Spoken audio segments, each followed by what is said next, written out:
Bien-aimés dans le Seigneur, bonjour. Nous sommes lundi 16 août 2021. Nous sommes dans ce grand voyage que nous appelons Parole d'encouragement. Et depuis le lundi passé, nous avons commencé un thème que nous avons intitulé le silence. Le silence est un acte qui étonne Dieu. Parce que pendant quasiment un temps, nous sommes en train de voyager autour de la parole pour considérer les hommes et les femmes qui ont posé des actes qui ont étonné Dieu. Et ces actes nous boostent pour notre foi chrétienne et pour notre marche de tous les jours. Gloire au Seigneur. Et ce matin, comme le dimanche, le lundi dernier, nous avons parlé d'un personnage qui s'appelle Léa. Léa, le type de personne déconsidérée, le type de personne humiliée, le type de personne laissée pour compte, le type de personne qui n'a pas de chance dans la société. Léa, c'est toi, Léa, c'est moi, Léa, c'est l'Église. Gloire au Seigneur. Nous allons prier. Père, nous te recommandons ces instants alors que nous voulons cogiter autour de ta parole. Parle à mon frère, parle à ma soeur, parle-nous ce matin et fais-nous bien par cette merveilleuse parole. Qu'elle édifie quelqu'un ce matin, qu'elle booste quelqu'un ce matin. Qu'elle me booste et qu'elle m'édifie. Parce que la parole de Dieu ne change pas, mais elle change tout ce qui se met en contact avec elle. Ce matin, nous voulons comme Yahweh de gloire, les gens vont aller se bronzer et par la suite, leur corps physique est affecté par le soleil. Ce matin, nous voulons les rayons du soleil de ta parole puissent nous affecter. Puisse nous affecter encore. Booste-nous par ta parole au nom de Jésus. Amen. Gloire au Seigneur. Bien-aimés dans le Seigneur, nous sommes le centre évangélique, la bannière extension des Nantes. Et nous bénissons le Seigneur pour cette opportunité que cette église nous accorde à travers ce moyen de la technologie pour pouvoir répondre à notre rendez-vous dénommé Parole d'encouragement. Et ce matin, nous continuons comme nous avons commencé le lundi 9 août sur ce thème, le silence. Et nous sommes en train d'étudier la personne de Léa qui a affiché un silence total pendant que sa vie était basculée de tous côtés, pendant que sa vie était quasiment en train de chavirer, mais il est resté silencieux. C'est ce que nous avons dit, que lorsque nous sommes silencieux, Dieu agit à notre place. Raison pour laquelle il a dit dans Exode 14:14, l'Éternel combattra pour vous. Mais vous, gardez le silence. Bien aimé, le silence dont nous parlons, ce n'est pas un silence où on vous dit de ne pas prier. Au contraire, vous ne pouvez ouvrir la bouche. Votre bouche peut être muselée devant les hommes, mais la bouche peut être ouverte devant Dieu. Le silence que nous parlons, c'est le silence lorsque les gens murmurent, lorsque les gens racontent n'importe quoi, lorsque tu inventes des choses, lorsque tu es en train de raconter des colibés, lorsque tu passes de maison en maison en train de pleurnicher. Négatif. Le silence que nous cherchons, c'est de rester devant Dieu et de compter sur lui. Pardon. Et nous avons vu que Léa, pendant 7 ans et les jours même des noces, était silencieuse jusqu'à la dernière minute. Et le matin, une histoire nouvelle a commencé dans sa vie. Le matin, nous sommes au verset 26 du chapitre 29 du livre de Genèse. Genèse chapitre 29 verset 26. Le matin, que dis-je? À partir du verset 25. Le lendemain matin, voilà que c'était Léa. Alors Jacob dit à Laban, qu'est-ce que tu m'as fait? N'est-ce pas pour Rachel que je servis chez toi? Pourquoi m'as-tu trompé?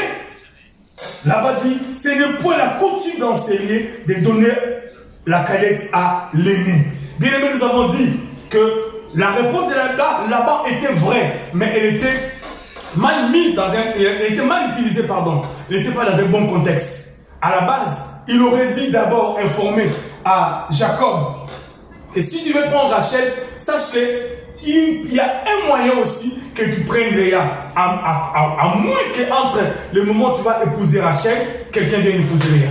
Pourquoi? Parce que nous ne donnons pas la première, nous ne donnons pas la dernière avant la première. Gloire à Jésus. Mais Jacob n'était pas au courant. Raison pour laquelle il a indexé son beau-père et son oncle comme un menteur. Bien aimé, le silence, c'est le fait de ne pas parler. C'est le silence. État ou attitude d'une personne qui reste sans parler, c'est le silence. Le silence, c'est le fait aussi de ne pas s'exprimer. Et ici, nous voulons insister, nous mettons l'emphase sur le silence vis-à-vis de nos problèmes à l'égard des hommes. Le silence traduit automatiquement, bien aimé, notre assurance au Seigneur. Exode 14, 14, évidemment, les Égyptiens sont en train d'avancer, bien armés, avec toutes les armes conventionnelles et non conventionnelles, mais Dieu dira à Moïse, dis au peuple de garder silence. Contradiction. Il aurait dit dire au peuple, commencez à vous agiter, à vous préparer, parce que le combat arrive. Négatif. Il leur a dit, gardez le silence. Bien aimé, le silence est un acte qui étonne Dieu. Mais le silence doit corroborer avec la parole du Seigneur. Léa est le type de personne désavouée, le type de personne par dévers la nature. Il a été disqualifié. Pourquoi? Elle avait des yeux délicats. Elle n'avait pas une posture qui attirait les regards des autres. Il n'avait pas un éclat. Cependant, sa sœur, elle était belle de figure et belle de taille. Tout de suite, vous l'aimez, tout de suite, vous l'approuvez. Nous avons vu aussi que le silence, selon bien aimé, les textes originaux des Talmuds, parce que les Talmuds sont des textes fondamentaux du judaïsme rabbinique, d'où est tiré l'anecdote, ou même le proverbe français qui dit la parole est l'argent, mais le silence est l'or. Le silence d'or. Pourquoi? Parce que l'or est la qualité divine. L'or, c'est la nature de notre Père. Gloire au Seigneur. Et nous avons vu le lundi passé que le silence de Léa a poussé son père à agir favorablement à son égard, même si pendant ces moments, Léa ne comprenait pas ce que son père était en train de faire.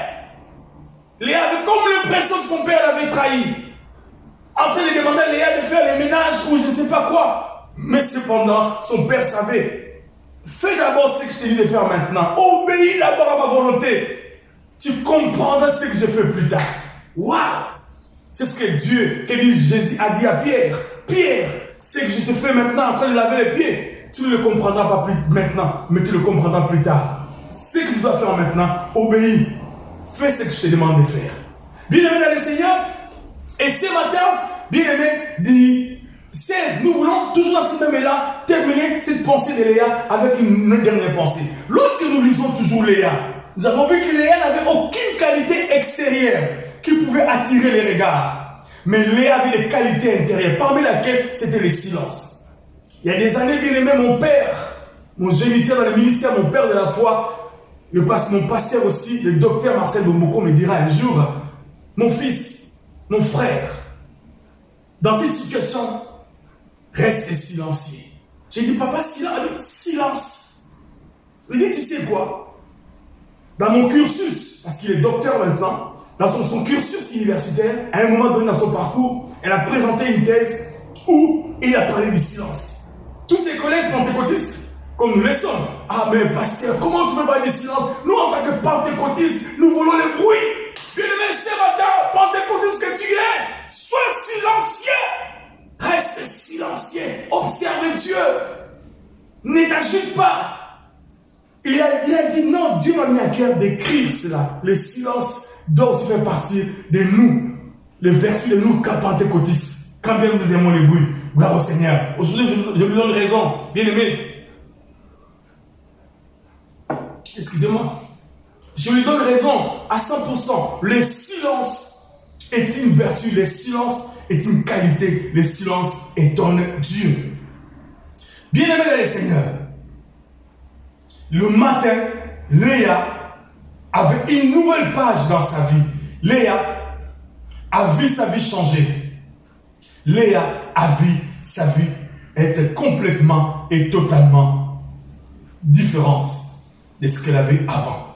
Malgré qu'elle était toujours, entre guillemets, avait toujours les yeux délicats. Elle n'avait pas l'apparence attirée, les regards des gens, etc. Bien-aimés dans le Seigneur, lorsque nous arrivons au verset 31, c'est ce que nous allons lire ce matin et sur lequel nous allons nous appuyer, mettre l'emphase. Ce qui s'est passé, c'est quoi? Plus tard, Rachel va devoir aussi aménager ensemble dans ce foyer, le foyer polygame. que j'ouvre la parenthèse et je vais la fermer, que ce n'est pas biblique et Dieu n'accepte pas la polygamie. Nous ne sommes pas en train de faire l'apologie de la polygamie, au contraire, nous sommes en train de éradiquer ça et de refuser complètement. Et pour notre information aussi, et il faut bien le retenir, plus tard, Dieu, à travers sa parole, va interdire clairement les mariages entre sœurs. Parce que nous pourrons dire, vous pouvez lire dans Lévitique, chapitre 18, verset 18. Parce que le diable est subtil. Nous pourrons utiliser les textes dans l'Ancien Testament pour nous appuyer. Là, c'était avant que cette loi-là puisse tomber. Et plus tard, la loi est tombée et c'était interdit de prendre épouse des femmes de la même famille. Et des sur quoi d'en prendre même des familles différentes. Cependant, lorsque nous arrivons au verset 31, notre sujet de ce matin, la Bible dit, l'Éternel vit que Léa n'était pas aimée. Et il a rendu féconde tandis que Rachel était stérile. On ne dit pas que Rachel était stérile parce que Dieu l'avait rendue. Non. On dit tout simplement que Rachel était stérile, mais Léa a été rendue féconde par l'Éternel. Bien-aimés dans le Seigneur, lorsque nous sommes silencieux, un silence émanant de Dieu, bien-aimés, nous recevons aussi les secours de l'Éternel. Lorsque nous sommes silencieux, cependant, nous voyons Léa mariée même à Jacob, vivant dans la même maison que Jacob, mais ne recevant pas de Jacob l'amour qui lui est dû. Bien-aimés dans le Seigneur, voyez-vous, même après le mariage, Léa n'était pas déjà des personnes qui parlaient. Elle pouvait dire à sa sœur, mais qu'on se le dise clairement, je suis la première épouse, légalement. Même si toi tu étais la femme aimée de notre mari, entre guillemets, mais c'est moi qui suis l'épouse légale. Mais elle est restée silencieuse. Bien-aimé dans le Seigneur, ne cherche pas à te justifier. Ce matin, le 16, je suis en train d'encourager Léa, d'encourager une Léa, de m'encourager que sur le chemin de la vie, c'est ce que vous avez dit au début, et je l'ai dit la nuit dernière, je le reprends, sur le chemin de la vie, la meilleure chose à faire, c'est de ne rien faire. Ce n'est pas une loi indispensable à accomplir, mais il est possible que sur le chemin de la vie, lorsque nous appliquons ça, nous recevons gain de cause. Parce que cela aussi est biblique. Léa est restée silencieuse. Je ne sais pas combien d'années ça s'est passé. Elle n'avait pas conçu. Ça sert aussi. Mais dès sur quoi elle était mal aimée. Dieu a dit donc, je vais prendre la part de Léa. Bien-aimé dans le Seigneur, Dieu dans ton silence prendra ta part. Arrête de t'agiter. Fais ce que Dieu te demande de faire. Sois épouse. Reste à la maison. Occupe-toi de ton mari. C'est ce qu'il a fait. Elle accomplissait les devoirs maritaux, les devoirs d'une et bonne épouse. Cependant, elle ne recevait pas l'amour qui lui était dû de son mari. Dieu est juste, bien-aimé. Ce matin, je voudrais nous encourager à être juste. Dieu est juste. Sois silencieux, mais sois juste. Dieu défendra ta cause. Qu'est-ce qui se passe dans ta vie? Qu'est-ce qui se passe dans ton foyer? Qu'est-ce qui se passe dans ton travail? Qu'est-ce qui se passe dans tes études? Dans ton quartier, dans ton environnement? Qu'est-ce qui se passe? Sois juste. Fais confiance au Seigneur. Dieu défendra ta cause. Léa, mal aimée, sous ses yeux, elle voyait Rachel avec son mari pavaner, en train de se balloter, en train de se promener, main dessus, bras dessus, bras dessous. Un amour fou, un amour sans pareil. Mais Léa était triste. Mais quel genre de mariage ai-je accepté? Où suis-je? Un mariage auquel je ne suis pas regardé par mon mari. Il est possible, la Bible n'a pas été bavard, je cherche à le dire. Mais il est possible que Léa, pendant toutes ces années, peut-être n'était pas assez visitée. Excusez-moi. Vous savez, nous sommes à l'été, alors il commence à faire chaud. Peut-être, elle n'était pas assez visitée de manière intime, disais-je, de la part de son mari. Pourquoi? Parce que son mari aimait Rachel. Son amour pour Rachel était indescriptible. Et la Bible me parle, il était épris de Rachel. Mais Léa, personne ne l'a désiré. Lorsque nous arrivons au verset 31, la Bible dit Dieu vit. Bien aimé, Dieu voit. Alléluia. le 16 août, tu as comme l'impression que Dieu ne te voit pas. Dieu voit. Bien aimé dans le Seigneur, il y a une histoire dans le livre de Malachie. La Bible dit, les hommes sur la terre étaient en train de parler entre eux. Eu égard à la situation qu'ils avaient. La Bible dit, du haut des cieux, Dieu les a entendus. C'était même pas une prière. Comme pour dire, Dieu est attentif à nos prières et aussi à nos actes, même à notre vie. Il nous observe. Léa, Dieu a vu. Léa, Dieu a vu. Lorsque Dieu voit, Dieu descend et Dieu agit. C'est ce qu'il a dit aux enfants d'Israël.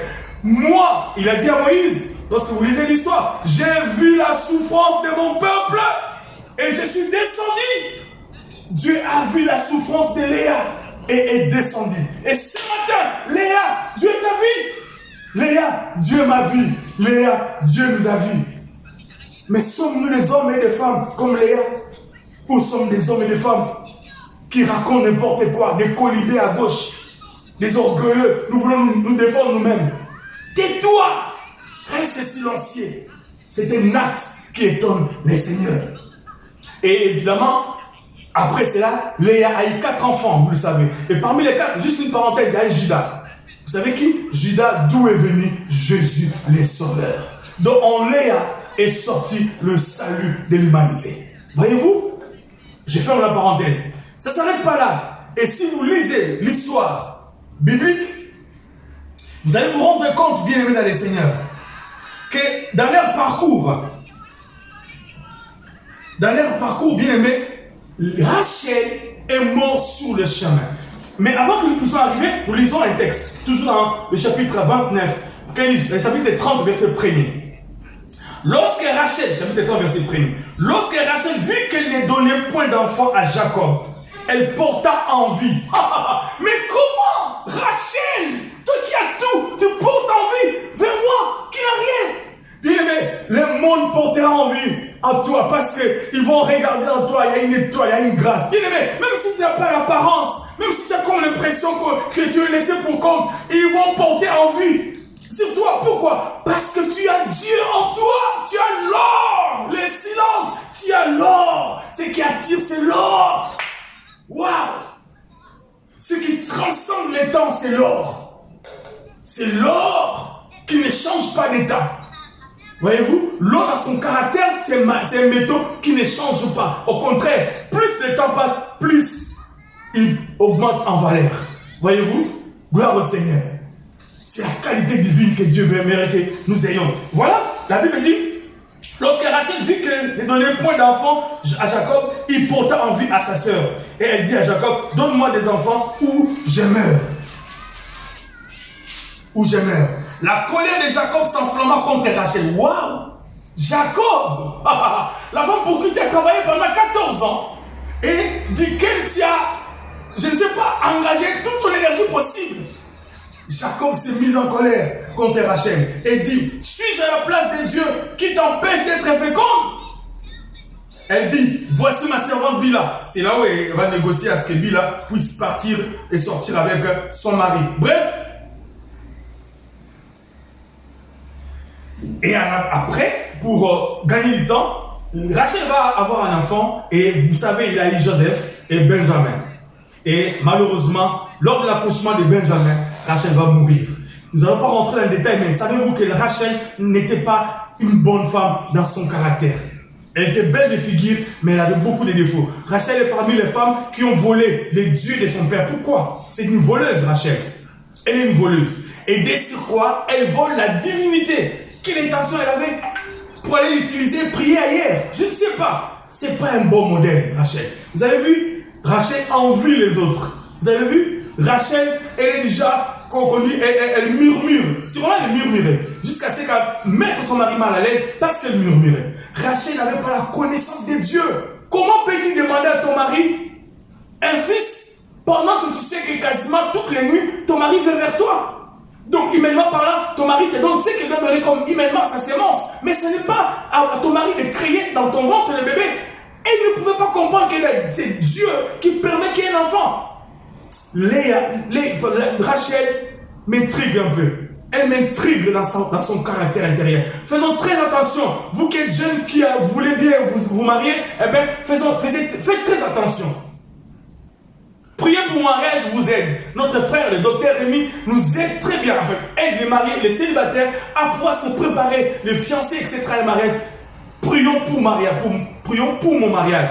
Rentrez dans les sites, cherchez ça. Il va vous aider. Pourquoi? Parce que vous pouvez choisir Rachel sans savoir que la destinée de votre vie c'était Léa.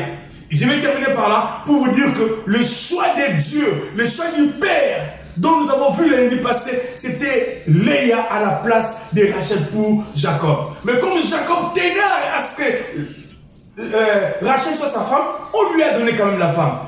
Vous allez remarquer, pour terminer, Rachel est morte sur le chemin pendant le voyage à l'accouchement de Benjamin. Et plus tard, elle a été enterrée là-bas. C'est la seule épouse qui a été enterrée, dit la Bible, si vous lisez. Rebecca, que dis-je? Léa a été enterrée et se repose au tombeau des patriarches à Hébron.